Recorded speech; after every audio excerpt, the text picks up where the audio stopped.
BookTube. My name is Elizabeth. Welcome or welcome back to my channel, Bouquets and Books. I have new books for you. No, they're for me. I have a box of books that I've just received for me, and you probably already know a little bit what's in it because I suspect that I wrote it in the title of the video. I don't know yet what it's going to be, and you can see that I'm wearing my Shakespeare t-shirt. And also, perhaps you saw my community post. I gave you a clue. In case you haven't seen that clue, I'm going to post it again while I open the box. Because I'm opening the box in front of you because from what I understand of the rules of BookTube, it's illegal to open a box of books off camera. Yeah, we go to jail. We're expelled from BookTube if we do that. So I'm going to open this box and meanwhile, just try to guess what's in the box.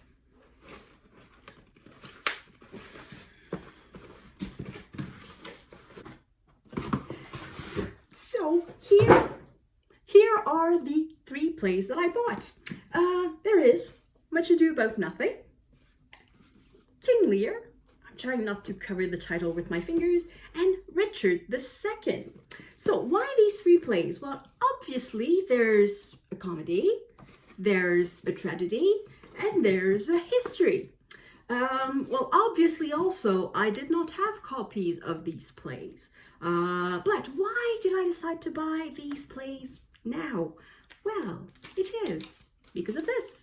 Stratford. There's a place in Ontario called Stratford, and they decided to play with their connection with the Stratford of England, where Shakespeare was born. And they have created this festival, this Shakespeare festival, that is going on every year. It starts in May and it ends in October. And every year they perform at least 3 Shakespeare plays. Sometimes it's more, sometimes it's 4. But they select a comedy, a tragedy, and a history.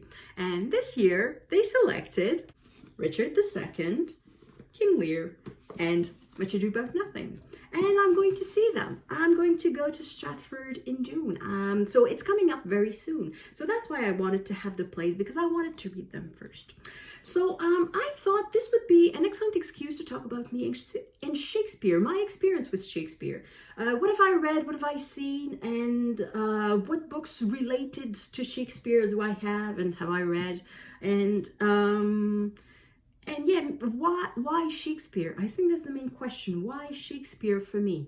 So I have these 3 plays. I have never read them. The only 4 Shakespeare plays that I have read are Hamlet, The Taming of the Shrew, Richard III, and Othello. And I don't have an individual copy of Othello. I read it in this.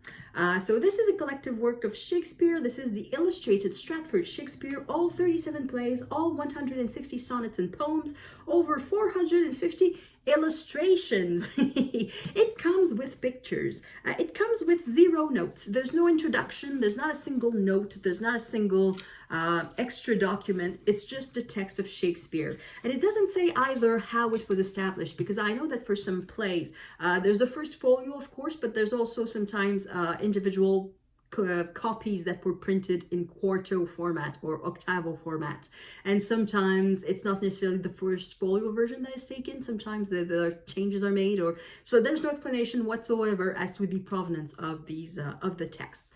In case you're new to my channel, by the way, I keep the price tags on the books because I think it's interesting information, because already we have a little drama in there. This book was $16.95, but nobody wanted to buy it at $16.95. So it became $6, and nobody wanted to buy it at $6. And then it became $4, and then finally somebody bought it at $4 because all of Shakespeare for $4? Okay, it's a bargain. And then I got it for $0 because the person who bought it at $4 was my father. And he decided that he realized, I would say not decided, but he realized that he was not using the book. And after several years, he said, "Do you want some Shakespeare?" "Sure, I love Shakespeare." Well, that's the thing. Do I love Shakespeare or not? I think I love the idea of loving Shakespeare, but I'm not convinced that I love Shakespeare, because as I said, I've read 4 of his plays. That somebody who loves Shakespeare has read only 4 of his plays. It doesn't make a lot of sense. So what's going to happen from now on, I've decided that if I go to see a Shakespeare play, I'm going to buy an individual print of the play with comments, with introduction, with notes, with essays, with some sort of comments. And the reason that I chose the Oxford is simply that it was the one that I already had for Richard II and Hamlet, and I found that the essays and the information in there was very good, so I decided to continue with the same collection, because I figured that the scholarship in there was very good. Yeah. My book is a bit broken. I don't like it. It's a new book. It's not supposed to be broken. Well, I'll survive. I'll survive. Anyway, the book will travel with me to Stratford, so perhaps it's going to get damaged a little more. So I'm not going to cry over a folded corner of a new book. Anyway, so these are the Shakespeare books that I have, which is not a lot. And then, well, it's not a lot. I have the entire works of Shakespeare in a single book, but it's not necessarily the best. The illustrations, I mean, it's nice to have illustrations, but I prefer explanations to illustrations. And then I thought I'd show you also my Shakespeare adjacent collection. So books related to Shakespeare, about Shakespeare, but that are not Shakespeare works. So I have Bill Bryson, Shakespeare, so a biography of Shakespeare, very thin little thing, because we really don't know a lot about Shakespeare. And even the spacing in the book is, the margins are rather generous, because, as I said, we know almost nothing about Shakespeare. He left a few traces here and there in a few documents here and there, so we don't know a lot about Shakespeare. I have The Shakespeare Thefts, In Search of the First Folio by Eric Rasmussen. So the first folio is a you probably know that. I don't have to explain to you what the first folio is. The thing is that there are about 200 and something copies left of it in the world nowadays in various conditions. So some of them, some are incomplete, some pages have been ripped out, because I believe at the time the first folio was not quite a folio. It was sold as sheets of paper, and it was the owner, the buyer of the book, who had the responsibility to actually bind the book. So in some cases, sheets went missing, or I don't know, perhaps over time the binding was not done well, and they fell and they were lost. So the 200 and something copies that are left nowadays are in various conditions and in various places in the world. So Rasmussen decided to go and look and try to find all of them, see where they are, and tell the stories of some interesting copies. It's not that some copies were more interesting than others, but perhaps their authors were, their owners were more interesting, or perhaps the book was stolen. It went a bit of an adventure or something like that. So these are good stories related to Shakespeare. Then I have a book that I bought last year at Stratford, which is the new Cambridge Companion to Shakespeare. So this is a collection of essays about the works of Shakespeare. I haven't read them all, but I've read quite a few, and I'm going to try to read all the rest. Well, the rest that interest me, because there are a few of them that I'm not sure I really care. But the ones that interest me, I'm going to try to read them before I go again to Stratford, so that I can tick that this book has been read. Yeah, I bought it in Stratford and I read it before I went back to Stratford. So yeah, that would be a nice objective. Another book that I bought last year in Stratford was this, Stories from Shakespeare. And at first, I read the back cover very, very quickly. It was on sale, and I decided, okay, why not? I thought it was short stories based on Shakespeare. So I thought these were works of fiction.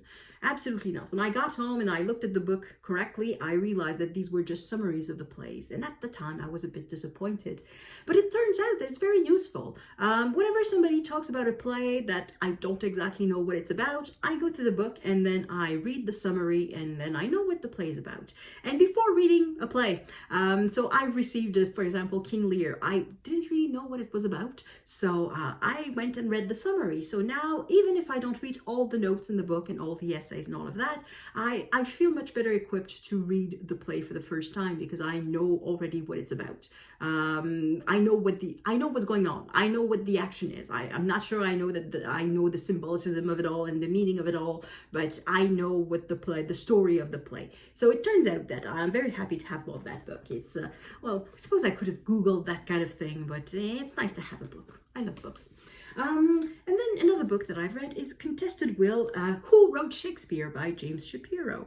You probably are aware that there are some sort of theories going on as to who really was Shakespeare. As I said for the Bill Bryson book, we don't know a lot about Shakespeare. He left a few traces here and there in some documents, but we don't know who Shakespeare was. We don't have a single portrait of Shakespeare that was done during his lifetime.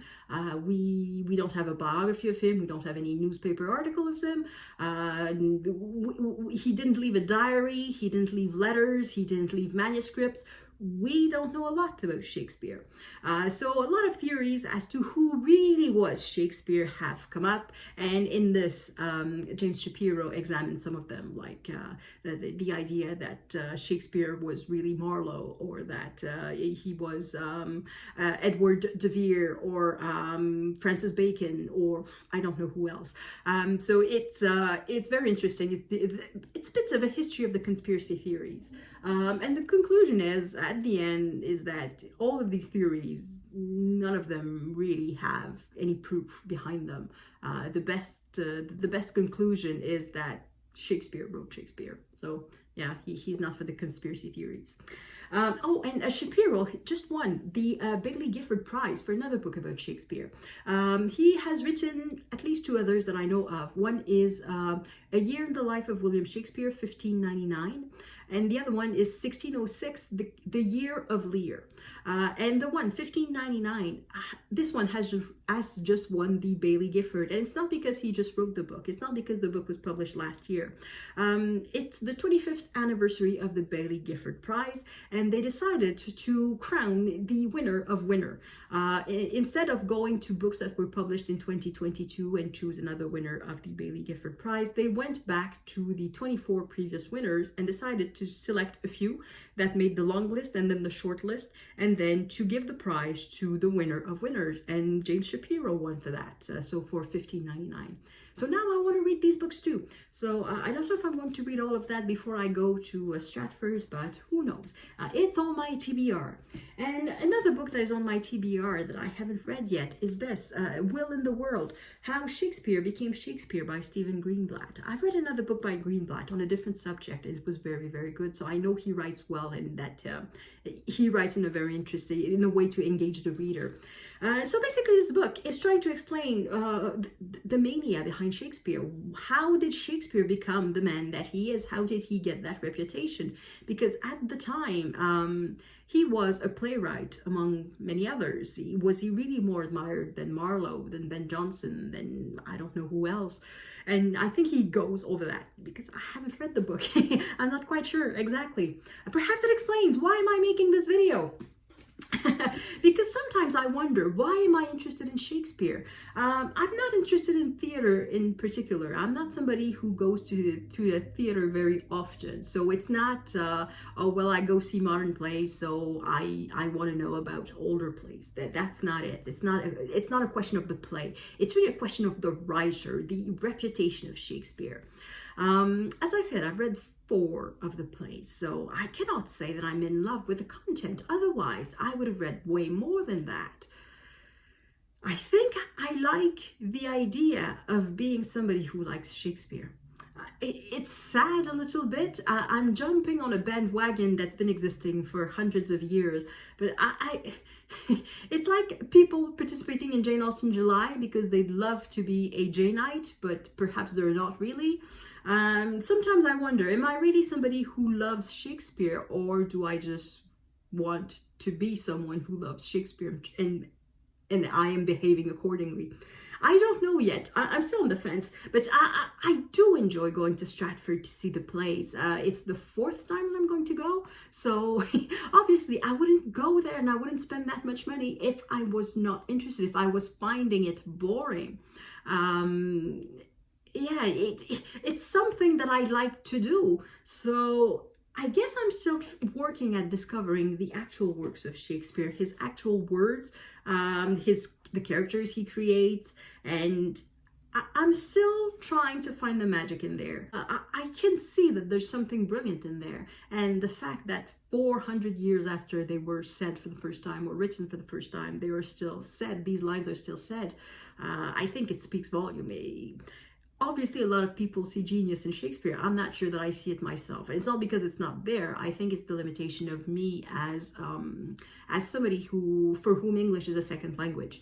I was not taught Shakespeare at school.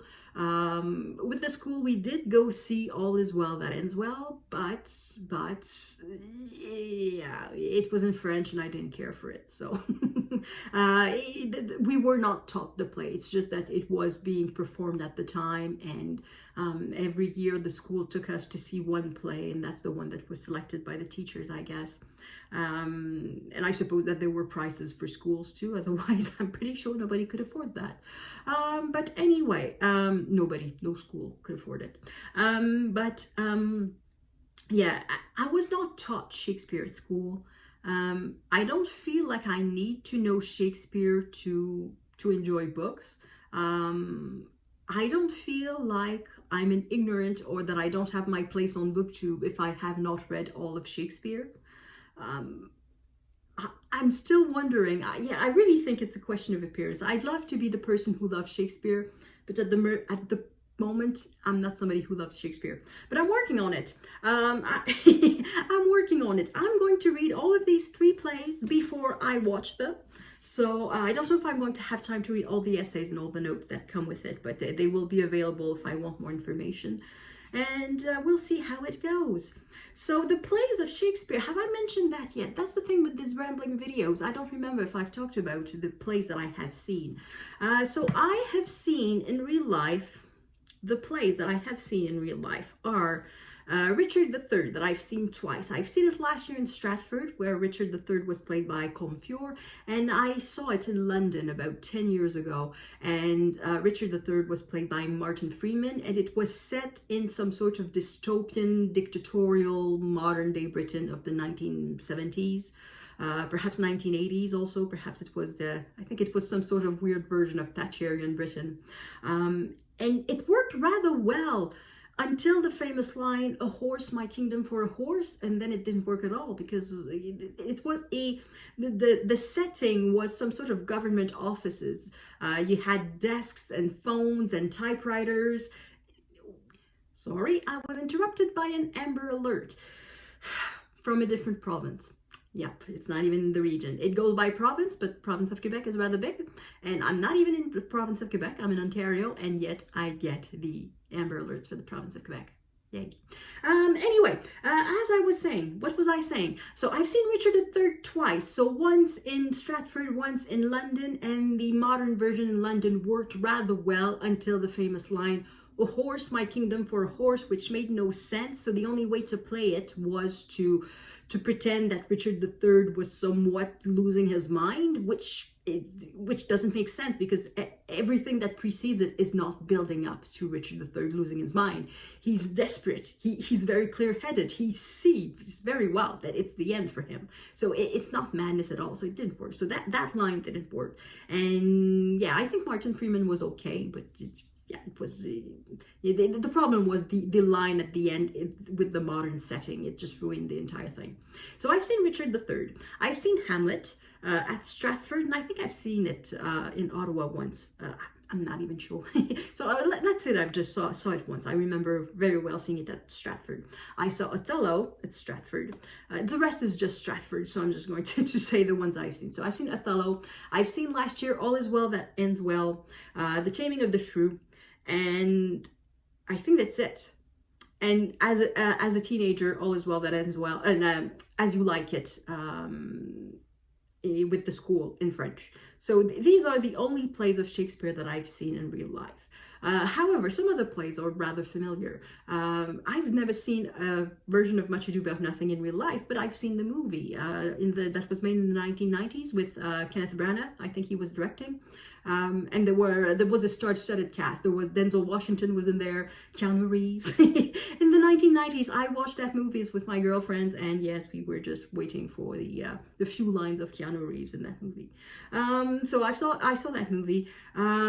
the story of Romeo and Juliet, everybody knows it, but I know it in particular because of its adaptation into ballet. I've seen the ballet of Romeo and Juliet with the music by Prokofiev several times, like 5 or 6 times, and it's brilliant every time.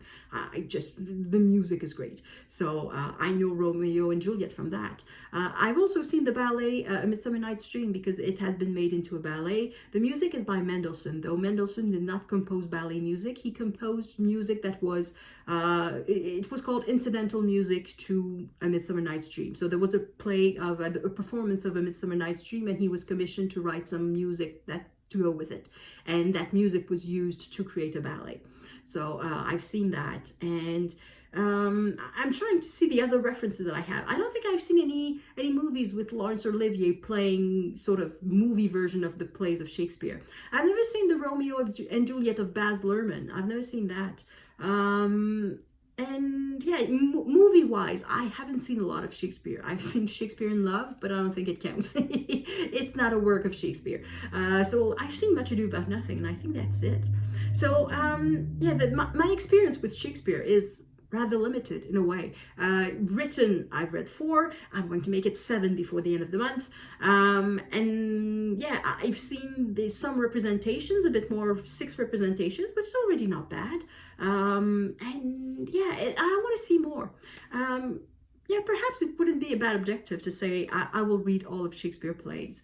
Some of them I'm just not interested at all. Titus Andronicus, I don't know what the story's about, and I don't care. The histories, I think I would care because I like history. The tragedies, I'm interested in reading them. Some of the comedies, I'm pretty sure I'm not interested in reading them. But then again, if you start to read Shakespeare, why stop in the middle? What would it cost me to try to read all 37 plays? It wouldn't cost me a lot of time. But then again, if I just read the text without really understanding it, is it worth anything? I think the thing with Shakespeare, that's the reason why I'm buying these editions with a lot of comments in it, is that I want to think about them. I want to be able to understand them a bit more than just saying I've read the text, I know what's going on, and that's it. So anyway, that's me and Shakespeare. I think it's a work in progress. I like Shakespeare. Obviously, I have the t-shirt. But perhaps I like the idea of liking Shakespeare more than I like Shakespeare. But perhaps it's going to change. Perhaps one day I'm going to get through the barrier and really be able to enjoy the words of Shakespeare. And the thing is, the quantity of Shakespeare work that we have is finite. There's a limit to it. There's 37 plays, a bunch of poems, and that's it. So if I could decide to just concentrate on a few plays, like some that I like Richard III. I really like that play. I've seen it twice. And I could decide to concentrate just on that one and become really familiar, like know every nooks and crannies of that play and the context and everything. And just put aside the ones that I like less, like The Taming of the Shrew. That one, God, it's awful. It's an awful play. If I never see it again, I'm never going to cry. I mean, if somebody decides to cancel that play, I will not cry. It's awful. It's about a woman who is being beaten by her husband into submission. And it's a comedy because, haha, a woman who's trying to be independent, ridiculous. She's going to get what she deserves. She's going to be beaten like a dog until she understands to obey like a dog. Ha, comedy. Anyway, so I don't think I'll revisit that one very much. But Richard III, Hamlet, Othello, which I've read, but I haven't read a version with commentary. And yeah, just sticking with the plays perhaps that are the most important and perhaps the most interesting. Perhaps I'll stick with that, and once I'm familiar with them, it's going to be easy to go to the other ones, and perhaps I will care more about the other ones too. Yeah, who knows? So that's it. I'm going to stop rambling because it's lunchtime and I need to go back to work.